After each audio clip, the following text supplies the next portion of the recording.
중국에서 조폭이 인민해방군 장군을 건들면 어떻게 될까? 이 유명한 이야기는 2007년에 발생했고 중국 국영방송에도 보도된 이야기입니다. 중국 흑사회가 장군을 건든 이 사건은 이미 유명한 일화가 되었지만 그 배경을 알면 좀 더 재밌게 중국에 대해 알 수 있습니다.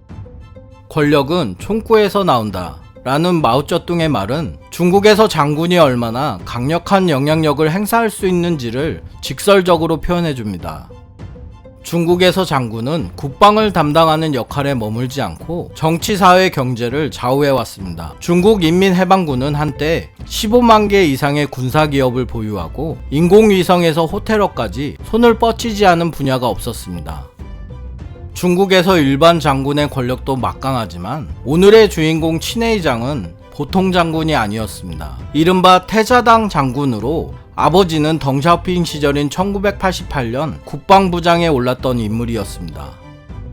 진지웨이는 천안문 항쟁 당시 국방부장으로 덩샤오핑의 진압 명령이 내려오자 본인의 권한으로 유혈 사태를 막아보려 했습니다. 덩샤오핑의 명령에도 불구하고 국내 사건에 대한 군투입은 총리의 재가를 받아야 한다 라며 여러 핑계로 최대한 시간을 지연시켰습니다. 결국 덩샤오핑이 격노하자 마지못해 군을 투입했는데 이 때문에 덩샤오핑의 눈밖에 나서 임기를 다 채우진 못했습니다. 이렇게 중국 최고 지도자에게도 소신을 굽히지 않는 장군의 아들로 태어난 사람이 친회의장이었습니다. 아버지처럼 강직한 군인이 된 친회의장은 베이징 군구 부총참모장과 제27 집단군 군단장 등을 거치며 2000년에 장군 계급장을 달았습니다. 그리고 친회의장이 유명해지게 된 사건은 2007년 9월에 일어났습니다. 허베이성에 주둔하고 있던 중국인민해방군 제27 총사령관이었던 친회의장은 친구와 함께 운전병만 데리고 4성급 호텔 사우나에 방문하면서 이야기가 시작됩니다. 친회의장이 사우나를 마치고 나오던 도중의 실수로 유리컵 하나를 깨트렸습니다. 친회의장을 모시고 있던 운전병은 호텔 직원에게 부주의로 컵을 깼으니 함께 계산해달라고 공손하게 말했습니다. 그러자 호텔 직원은 유리컵은 50위안입니다 라고 말합니다.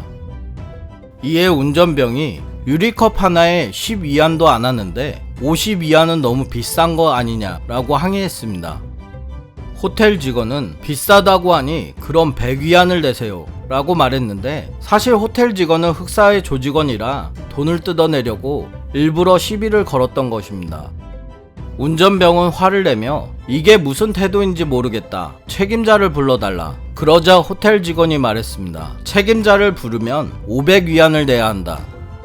시간이 흐른 뒤 책임자라는 남성이 나타났고 이야기를 듣고 난 뒤 귀찮다는 듯이 말했습니다. 500위안 내세요. 우리 호텔의 규정입니다. 운전병이 화가 나서 말했습니다. 그게 무슨 규정입니까? 이분이 누구신지 알고 이런 식으로 대하는 겁니까? 이분은 27 군단장이십니다. 큰 소리가 나자 흑사회 조직원들이 하나둘 나와 협박하기 시작했고 책임자는 친회의장을 위아래로 훑어보더니 말했습니다. 이곳에 오는 사람들은 다 수장이다. 성질이 불같았던 친회의장은 의외로 차분하게 1000위안을 카운터에 던져주면서 책임자에게 말했습니다. 내가 한 말을 똑똑히 기억해라. 친회의장이 명령을 내리자 여단장이 직접 500명의 군인들을 지휘하여 달려왔고 그들 중 100명은 고위군 간부 호위 명목으로 실탄을 장전하고 호텔의 출입을 통제했습니다. 그리고 200명은 주위 교통을 봉쇄하고 일반인의 출입을 금지시켰습니다. 남은 200명의 병력에게 친회의장이 말했습니다. 이 호텔은 깡패 집단이 경영하는 호텔이다. 손님들은 밖으로 인도하고 사람은 다치게 하지 말고 물건은 모조리 부셔버려라. 얼마 지나지 않아 호텔 책임자가 허겁지겁 밖으로 뛰어나오자 친회의장이 접시 하나를 들고 이것은 얼마인가 라며 접시를 바닥에 내리쳤습니다. 그리고 다시 한번 호텔을 부셔버리도록 명령했습니다. 그렇게 200명의 군인들은 호텔 1층부터 4층까지 모조리 부셔버렸습니다. 흑사회가 운영하던 이 호텔은 주변에서 가장 큰 세력이 있던 곳으로 호텔 사장은 우디였는데 마침 호텔에 없었습니다. 조폭 두목은 군인들이 호텔을 부순다는 소식을 접하자 부하들을 소집했고 불법 총기까지 챙겼습니다. 그리고 평소에 알고 지내던 공안국장에게도 전화해 호텔로 향하도록 했습니다. 호텔 쪽으로 경찰차와 함께 150명의 경찰이 도착했는데 공안국장이 친회장에게 다가와 몇 마디 듣더니 자신을 부른 우디에게 내 관할이 아니다 라고 말하며 경찰 병력을 모두 철수시켰습니다. 경찰이 가고 얼마 지나지 않아 인민무장경찰부대가 도착했는데 무장경찰 역시 흑사의 보스가 부른 것이었습니다. 무장경찰부대는 군사조직으로 육해공군과는 따로 떨어진 독립조직입니다. 현재는 중국 공산당 중앙군사위원회 휘하에 있지만 당시만 해도 인민해방군이 아닌 정법위원회의 통제를 받는 준군사조직이었습니다. 제 다른 영상에도 있지만 시진핑의 정적이었던 정법위원회 서기가 사사로이 무장경찰부대를 출동시켜 무장충돌이 일어날 수도 있는 상황을 겪었습니다. 그만큼 정법위원회 서기의 자리는 막강했고 그래서 차기 중국 최고 지도자에게 모든 자리를 내주더라도 정법위원회 서기 자리만큼은 내주지 않았습니다. 하지만 후진타오는 이 자리까지 시진핑에게 넘겨주었습니다. 시진핑은 자신의 권력이 강해지자 정법위원회 서기가 통제하던 무장경찰을 자신의 영향력 아래 두었습니다. 이때 무장경찰은 정법위원회 통제를 받던 시기였습니다. 그렇게 무장경찰 200명이 도착했고 무장경찰 대대장 리강이 친회장을 찾아와 경례를 했는데 사실 무장경찰 대대장은 예전 친회장의 부하이기도 했습니다. 참고로 나중에 친회장 동생 역시 장군이 되어 무장경찰부대 참모장을 하다가 무장경찰부대 부사령까지 오르기도 합니다. 어쨌든 친회장에게 깡패를 도우러 왔다고 욕만 얻어먹은 리광 역시 무장경찰을 철수시켰습니다. 이 모든 것을 지켜본 흑사의 보스는 부하들과 함께 조용히 도망칠 수밖에 없었습니다. 나중에 흑사의 보스는 허베이성 고위급 인사에게 도움을 요청했지만 거절당했습니다. 보통 장군을 건드려도 큰일인데 친회장을 건들다니. 친회장의 아버지가 국방부장까지 오른 친지웨이 상장이다. 친회장 역시 27집단군 군단장으로 태자당 장군이다.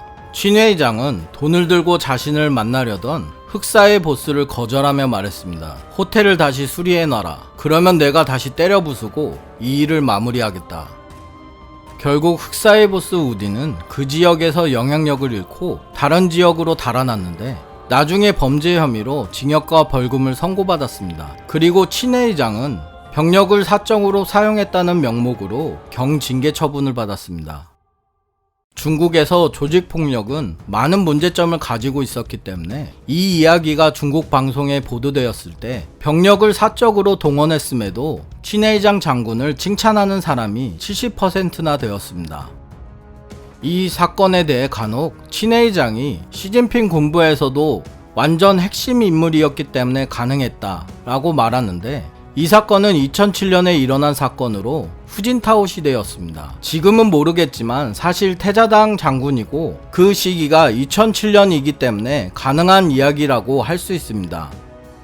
태자당을 유학해주는 말이 중국의 강사는 우리가 만든 것이기 때문에 우리 후손들이 이를 계승해야 한다. 원로 집안마다 최소 한 명의 권력자가 나와야 한다. 시진핑 역시 태자당이고 시진핑 다음으로 군부 서열이 높은 장유샤 역시 태자당입니다. 태자당은 문화대혁명 이후 진급을 거듭해 현재 군부 내 최대 계파를 이루고 있기 때문에 정치적으로 큰 가오를 저지르지 않는 이상 면책권이 있다고 할 수 있습니다. 진지웨이 탄생 100주년 기념식이 베이징에서 개최되었을 때 당시 중국 권력 서열 3위가 직접 참석해 유족들과 만나는 것만 봐도 친회장 가문의 권력을 알 수 있습니다. 특히 아버지에 이어 두 형제가 모두 인민해방군 장군에 올라 삼부자 고위 장성이라고 불리는 유일한 가문입니다. 태자당으로 유명한 류샤오치 국가주석의 아들 류이안 상장군이나 마오쩌둥의 손자인 마오신이 등이 장군에 오른 적이 있지만 대를 이어 3명씩이나 고위장성을 배출한 경우는 친회장 가문이 유일했습니다. 다음 영상도 재밌게 만들겠습니다. 구독 부탁드립니다.